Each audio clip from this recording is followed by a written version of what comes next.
Take a girl and a guy, and they fall madly in love and form a family.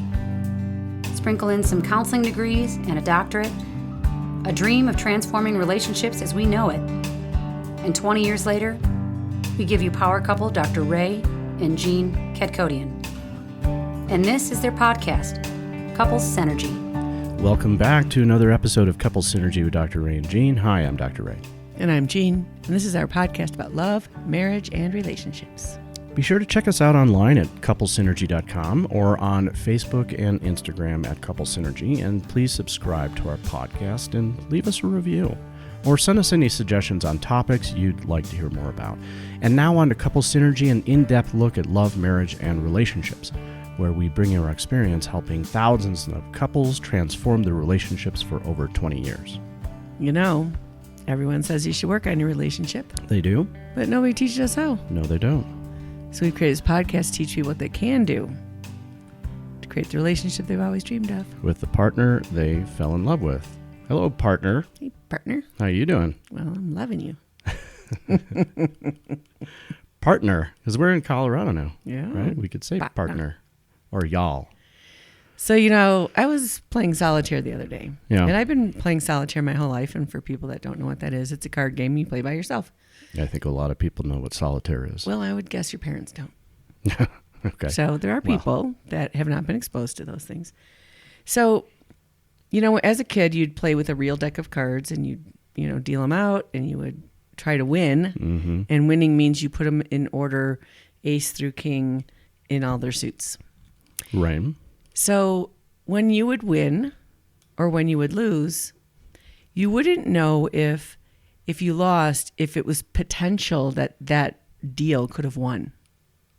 Like the deck itself. Right. The way the cards were laid out, was it an impossible to win layout or possible to win? Right. And I didn't even know this existed, you know, if there was a way to know. And so now that I play on my phone, when I hit deal, it comes up and it gives me a choice. Would you like a random deal or would you like a for sure winning deal? A for sure winning deal. Yes.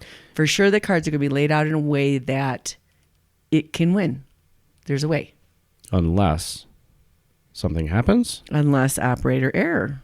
Oh. So the deck itself is capable. Mm-hmm. There's a pattern. If you follow it, you win. But if you make a wrong decision somewhere along the way, you're not going to win. And you're going to know for sure that it's your fault. If it's a random deal, you don't know. You don't know if it was never going to work to begin with or if it was something you did. So the deck is stacked in your favor. Correct. And the only way you can lose is if you make a mistake. Mm-hmm. Oh, okay. So I was wondering if we could know when we commit to a partner, if it was a for sure, go in the distance, win, or if it was random, you didn't know for sure.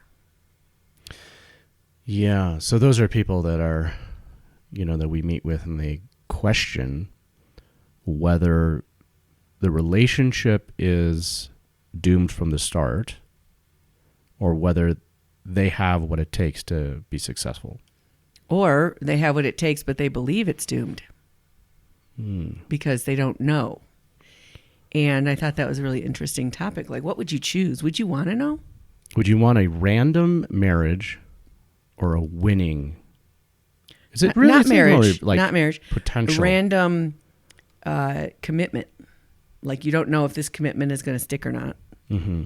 Or random or a for sure commitment that you know for sure your partner is going to win with you if they do everything right. Right. Which doesn't exist, right? Of course not. I mean, we don't have that capability of knowing and the for sure, the guarantee. Right. So, but we thought it would be interesting to talk about because what if there was?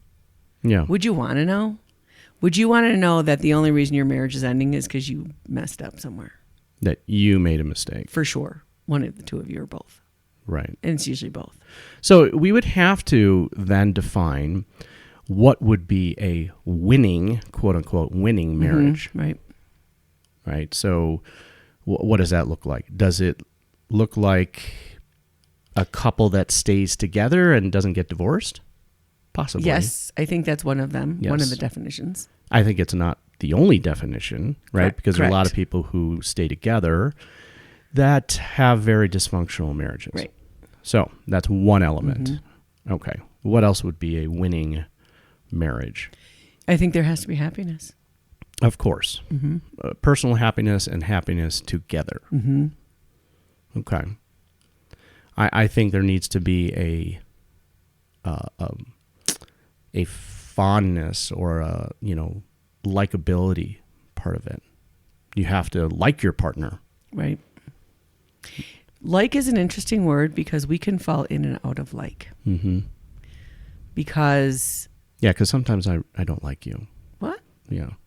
Like when they're in the middle of something. You know how That's that an is. amazing thing to know that you love someone and sometimes you don't like them. Right. And it's true. It's just the way it is. Yeah. And those things happen when there's too much distance or when we're not investing in the relationship or we have a difference of opinion that we haven't resolved or something like that. So we're talking about a general likability here. That you, in general, like your partner. Mm-hmm. And what else would be a winning marriage or an element to that? A desire. A desire to spend time with your partner, a desire to be around them. And a desire to work through whatever comes up. Mm-hmm. So, I think we kind of worked a little bit backwards when we were talking about this. We were talking about, like, what are then some of those elements? If your deck is stacked in your favor for your marriage, what are some of those things, those qualities or characteristics that a couple needs to have in order for it to be stacked in their favor? So, did we define winning? I think we did. I think we started to, right? We started to say that a couple that stays together, Happily. they're happily married, they are happy as individuals, happy as a couple together. And helping each other become the best versions of themselves.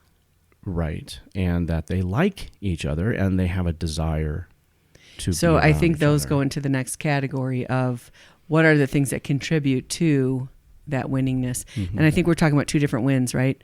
One is a win that's basic. We like each other. We're in it for the long haul. We trust each other. We feel safe. And then we're talking about high level. We are merging. We are in love. Mm. We are growing exponentially together. And not just because of pain, but because of a forward momentum, which usually comes through having a spiritual life together. I like this phrase, and this was from the last Heartland episode, which was stronger together. Mm-hmm. Right? You might be a strong individual, but together you're even stronger. There's a uniting that happens, and you're talking about the forging, right? And so you become, when you're talking about metal forging, it becomes stronger, when you forge it. Yeah, if you talk about uniting something, you become a unit. Mm-hmm. And a unit is a one. It is a separate entity from the two individual people in a relationship. They're a unit, what Right. we tend to call the couple personality, is another entity. Right. And that entity is the thing that you're calling stronger together, which is what we call Synergy. couple synergy. Couple synergy. And now a word about one of our sponsors, Bliss. Couples out there, if you've listened to our podcast, you know that we talk about all aspects of relationships. Sex and intimacy is definitely one of those topics. There are a lot of couples not having sex. That is true. And one of the main reasons is women's brains. Our brains are always distracted on so many different things. We're thinking about, the kids and bills and schedules and then your partner wants, what? and you can't get your head in the game, right? Right. And so this product Bliss is part of something made for women. It's it's for both men and women. It does benefit men too. But it's really wonderful for women. It is a lubricant. It has CBD and THC in it. We did an episode with the actual founder, Dr. Alex Capano. That was episode 188. You can listen to that episode. You can also see that episode on our YouTube channel, or you can go to our product page. And you can go to couplesynergy.com, go to experiences, and go to Bliss products, or directly to the page by going to go.couplesynergymethod.com/bliss. Yep, Bliss comes in trial size, which are also nice travel packets, and 2-ounce little bottles.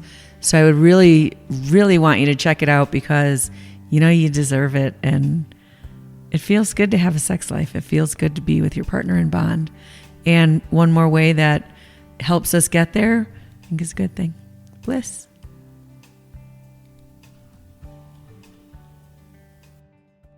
So, so these are all the elements of a winning marriage. Okay.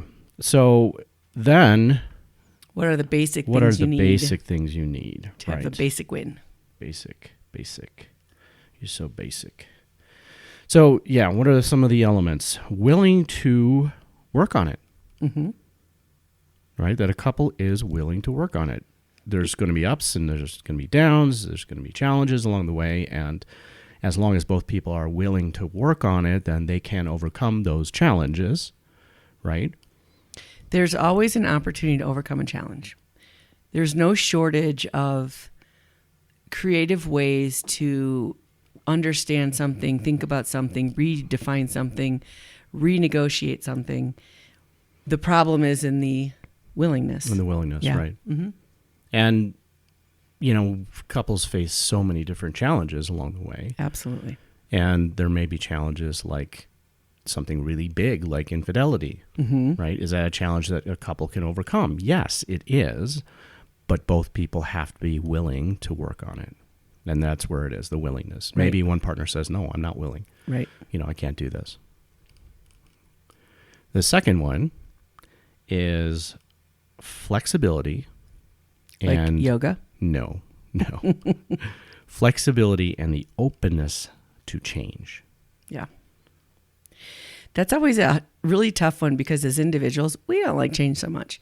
So if you are going to change as an individual person all by yourself, you are probably going to make a plan, set yourself up for success. Like if you want to go on a diet and you want to work out and you got an idea of how you're going to do that and you try to stay really disciplined, very hard to do. But now try to get two people at the same time to do it, especially if one of them has a certain challenge. Like maybe one person has a difficult time building muscle. So they need a lot more gym time, a lot more working out, where the other person might have a more difficult time managing their diet. So one person might be eating more to build muscle and the other person might be eating less to lose weight. And then you're trying to like do this at the same time together. It's very complicated and difficult for us to do that. And it takes a lot of flexibility in those cases, right? And that openness to change. Yeah. And the ability to, or willingness to want to help each other through those changes. You know, the funny thing about change is it's inevitable. You can't not change. A lot of people try not to change. Yes, they do. They try to make sure that their lives are very stagnant and that there isn't a lot of change because it brings up a lot of fear. Yep, because we're stepping into the unknown. Right. And every time we do that, there's our potential for crashing and burning or leveling up each and every time. The third is the ability to forgive. And this is huge, right? Yeah. Because in order to be able to forgive someone else, you need to be able to forgive yourself. Yeah. So there's a lot of self-work that happens around this characteristic, or skill or tool. I don't know what you want to qualify this as, but it is absolutely essential because conflict is inevitable in every relationship. And so if you're going to, sit there and hold grudges over your partner and never forgive them for any mistakes that they might have made, then you're going to stay stagnant. There isn't going to be change. There isn't going to be growth. I would like to say that there is a tremendous process between being slighted or wounded in some way by your partner and forgiveness.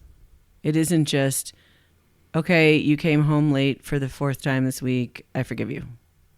No, It's- we're not talking about just allowing Right. things to happen. So that process sounds more like when you don't come home and I don't know where you are, it's scary to me. It makes me worry. It makes me angry. And I can't control you doing that or not. I just want to let you know how that feels. And if your partner has a favorable response, like, oh, I didn't know that was a thing for you. I'm going to do a better job with, texting, hey, I'm going to be late or whatever, keeping you in the loop or trying to be on time. And then when you see those sharper edges wear off instead of the other person, like, that's your issue, tough, that's when you can get to a place of forgiveness. Because oftentimes forgiving our partner also means resolving other things that were similar to that in the past. Yeah, I think there's an element here where kind of what you're talking about is if the partner is willing to work on things, right? So that goes back to the first, Right. Characteristic. That's the willingness to work on it. If your partner has made a mistake and they are recognizing their mistake and they're willing to change and willing to work on it, and you continue to hold a grudge or resentment towards them for it, that's what we're talking about here is your ability to forgive. And that's a characteristic that's necessary in order to move forward. And that leads to stagnation. Right. The next is ability to take personal responsibility. Huge. Very huge. In the example we were using, if the partner isn't willing to take personal responsibility for their mistake and they are pushing that blame back onto you, well, there's going to be no resolution here. There's not going to be any forgiveness. There isn't an ability to work on it, and you can't grow as a couple. We all get wounds. We all get cuts, along the way. But what our body does is it heals it. It creates a scab. It creates a scar. That skin is tougher than what it was before it was cut. This is really a developmental type of thing. So when you look at children under the age of 4, they're not able to take personal responsibility. No. And then they're required to, as they hit 4 and over, like, okay, now you have to take responsibility for getting yourself dressed, or you take responsibility for, putting your clothes away, or whatever is age appropriate at that place. And 4-year-olds can do that where 2-year-olds cannot. Mm-hmm. And as we develop, we don't always know that. And whenever we're in pain, we regress. So if you see a 6-year-old who is already capable of taking some personal responsibility, and maybe they're at a party and they trip over a toy and they're embarrassed, and then they'll run to their parent and be like, why did you let that happen? And they won't take responsibility. They'll reverse back to, it's somehow mom's or dad's responsibility, not theirs, to look and see the toy and step over it, because they're regressing because they're in pain. Mm-hmm.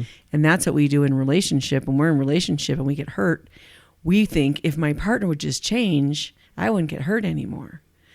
And it blocks that opportunity for us to say, okay, I've chosen to be in this relationship. And I've chosen to be in this relationship with this person who's a certain way, and it's bringing something up for me. And the stuff it's bringing up, I promise you, is stuff that hurt you before you met your partner. Your partner you've attracted that in. It's beautiful how it works, and how we always attract a partner who knows how to do that kind of stuff with us, because parent-child is our first relationship. But if we still show up like a child, I'm not going to take responsibility for my piece. I just want you to change, and then I'll feel okay, and then my stuff is safe and protected. I don't have to feel the pain of that. So then we can't get to forgiveness because we believe it's a protective measure to stay angry at our partner. Yeah, taking personal responsibility or learning how to do that is pretty key to being willing to change and willing to work on things, and being able to forgive and being able to move on and grow from the challenges and hurts and conflict along the way. So if a person isn't willing to take a look at their part in whatever challenge a couple is going through, then it definitely makes the relationship one-sided. This is a defining characteristic of basic winning and high-level winning. Because you can be with a partner that one or both of you don't take responsibility for whatever it is, and then you learn tolerance and you learn a way around it, some workaround. You know, if one person doesn't really like something, the other one goes and finds friends to do it with, or whatever those things are. And then you can stay together a long time, and you can stay together relatively happily and productively, be good partners, but you're not going to merge. You're not, that high level merger happens through processes of healing and forgiveness. And that requires personal responsibility. Another one of the characteristics we have is common values. And we could probably tie that also into the next one, which is common spiritual beliefs. Mm-hmm. So the common values, this is kind of really important. And we're not talking about like common political beliefs or, whatever your view is. What we're talking about here is what is your common values about money? Parenting. Right. What are your common values about socializing?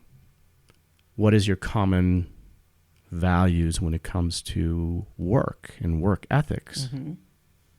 So someone who has opposing or very different value system in those areas, it can cause a pretty big divide in the relationship. And as we've said in the past, any divide that happens in a relationship is filled in with resentment. Mm-hmm.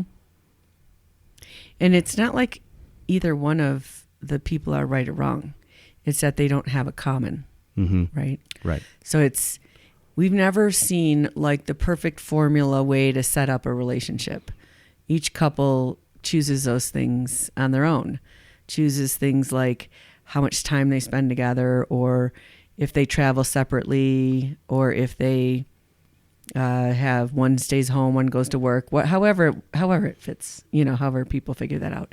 And we haven't seen a formula that is necessarily, wow, if you do it this way all the time, you have a way better chance of success. The only thing is, do you both buy into this? Mm-hmm. Do you both buy into how you're managing money and extended family, right? Yeah, that's common huge. Values, common family values, and what the two of you want to instill in your children. That's a fun thing. We have a couple that we've worked with a long time ago and then just recently.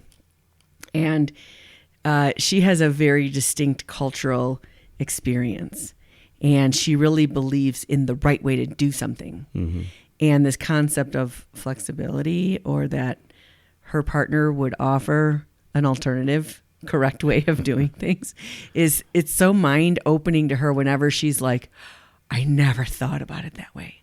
And it was the way she was parented was in cultural. She was from a culture and a family. So some people just have family without culture, but really ingrained in this is the way things are.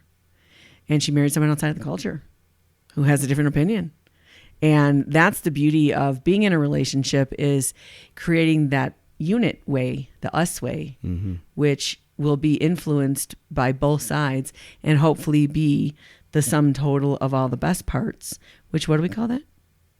Synergy. I have to kind of jump in and clarify here, because when we're talking about these different characteristics, we're talking about the potential, right? These are the elements here that give the best potentiality for the relationship, right? Because when we're talking about these clients that we're working with, right? She brought some really strict cultural and family values and, into this relationship, and sought out someone who was different, right? So that gave that great potentiality. Now, if they choose to, be willing to work on it, choose to make those changes, be open and be flexible, that gives them the best chance for success to create that winning relationship. It also gives the best potential for destruction. True. Sure. And that's why that willingness to work on it is so important, because you understand this more adult concept that if we take personal responsibility, especially for choosing to be with whoever we chose to be with, and we don't make that seem like it was a mistake, this is someone who has something to teach us, someone who can help us become more in this world than we could by ourselves. And so when we feel the crappiest, angry at someone, hurt by someone, that's where all the fertilizer is to grow, right? To try and figure out, okay, what is it that I'm supposed to learn here? Not, did I do the right thing or not? We had mentioned common values, also common spiritual beliefs. I think it's important to clarify that when we say spiritual, we don't mean religion, right? Because there have been plenty of couples where both people are from different religions.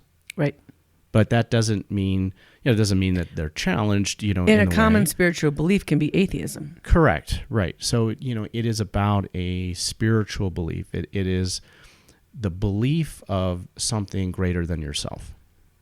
And both people have to have a pretty common, or alignment in this area. If we look at the common values and common spiritual beliefs, those are things that are going to change over time. As you become more experienced in this world and have different life experiences, you might change your values. They may have worked more for you as a younger person, and as you get older, it's like, well, I don't really buy into that anymore. I'm going to buy into this thing over here. And I just want to let everyone know that that's really normal. And that if you negotiated something earlier on in your relationship that no longer works, it's okay to renegotiate that on either side, because we become different people, because that's the point. And spirituality is something I think we contemplate much more as we get older. When we're younger, setting up shop, having babies, we don't have so much time for that. But as we contemplate end of life, losing parents, all those things that ultimately are inevitable, we move more into that place of really allowing ourselves to think about those things more, and what do we buy into, and what's important to us, and how are we going to now shape our life based on new spiritual beliefs that we have. The next one is likability. Likability. Yeah. Likability's got like two different meanings. Yeah. It's not like my likability factor, like that I'm able to be liked.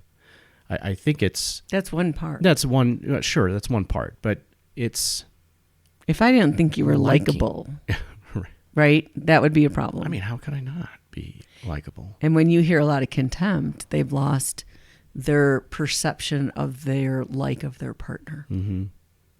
Yeah, you kind of have to like your partner. Yeah, even when you don't like them. Even when you don't like them, but still, it's more often than not you like your partner. It's not that you really don't like them; it's that in that moment you're protective and defensive. Yeah, sure. And then likability of, are we alike? Are we similar? Mm-hmm. Are we similar? Yeah. Are you my person? I think this goes along with the next one, which is desire. Yeah. Right? Mm-hmm. A desire to be around your partner, a desire to want to spend time with them, a desire to experience things in life together. I find it interesting when people ask us, how do you guys work together? You guys are together all the time. Like, I don't know, we just like to. Right. Yeah. Yeah, I don't know how couples spend so much time apart and not want to, if they get any, let's say, it's work related. They spend a lot of time apart because they have to, because of their jobs. And then they get a little bit of time on the weekends, and then they still don't want to spend time together. They still don't want to spend time together. It's like, oh gosh, I want to use every single time I have available to be with my partner. When we do that, we add to that pile of selfishness, and we move away from the pile of thoughtfulness.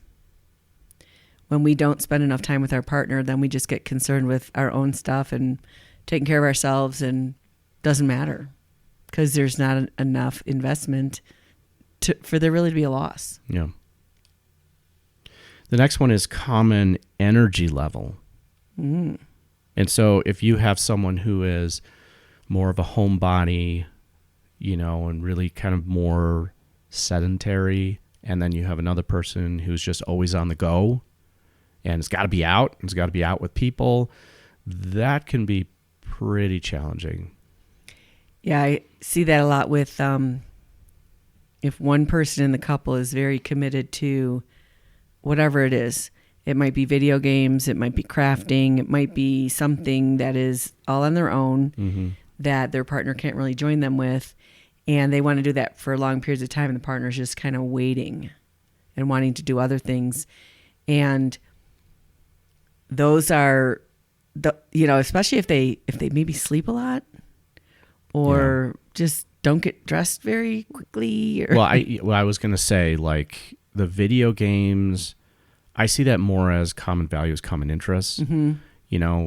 If you have an interest in kayaking and your partner doesn't, then it can give you more personal time, but you still have to find a place where you guys connect at that's common. When it comes to the energy level, I see it as someone who, like you were saying, like sleeps a lot and it's just really low energy. And the other person is really high energy, really wants to, go out into the garden. Maybe it's not about spending time with other people, but go out and do some gardening and, wants to do all these different types of, maybe go biking or something like that.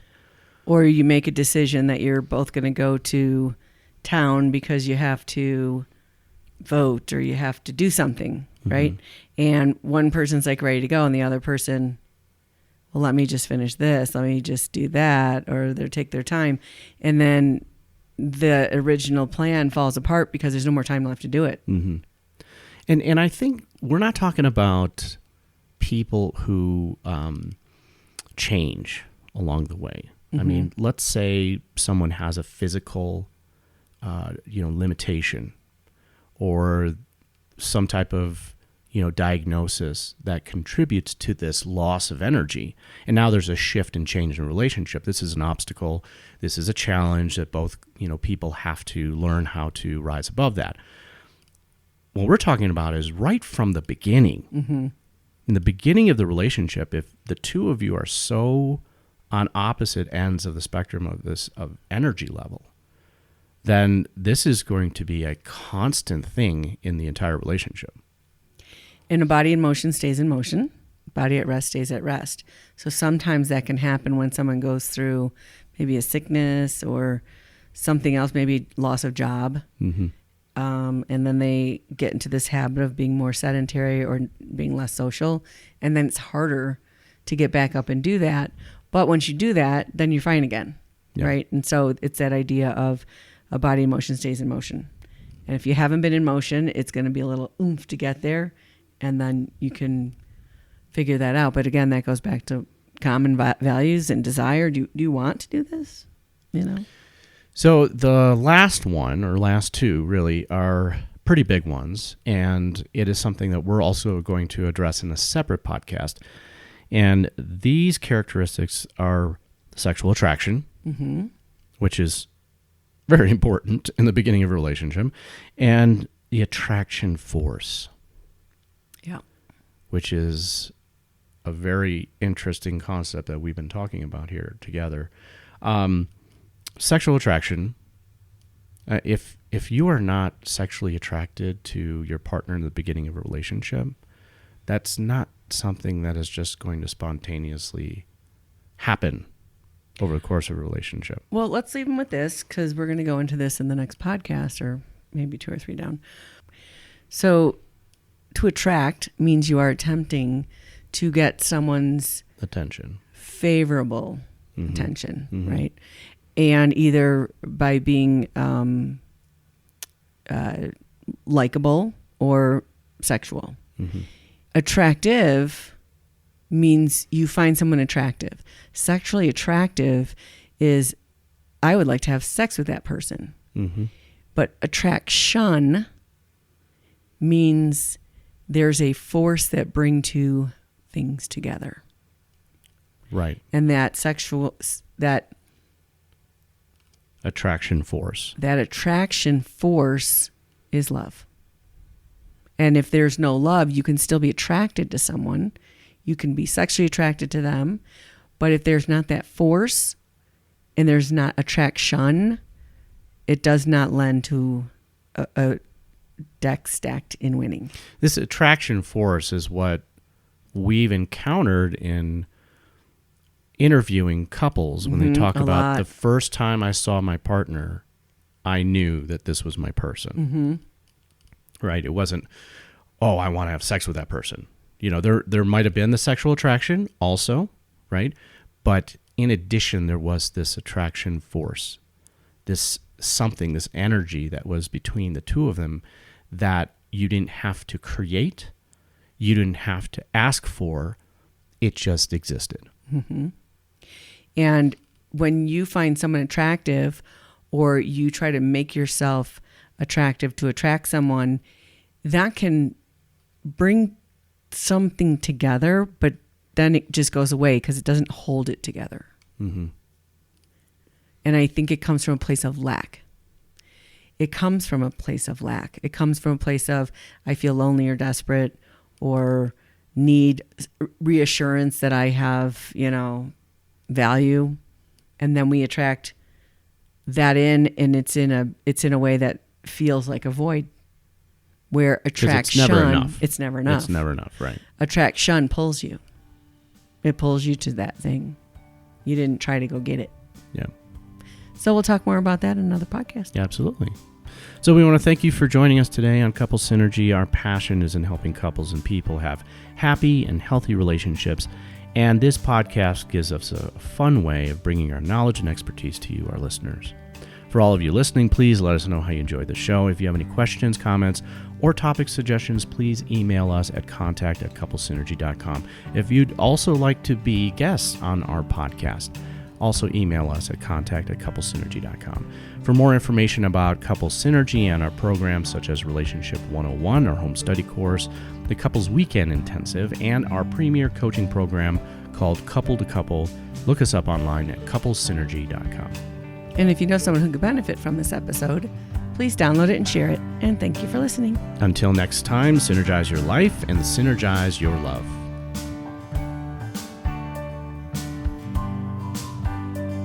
You have been listening to Couple Synergy with Dr. Ray and Jean Ketkodian. Couple Synergy was recorded, edited, and produced by Dr. Ray and Jean Ketkodian. Voiceover and music entitled Breathe and Let Go was recorded and composed by Gina Gonzalez.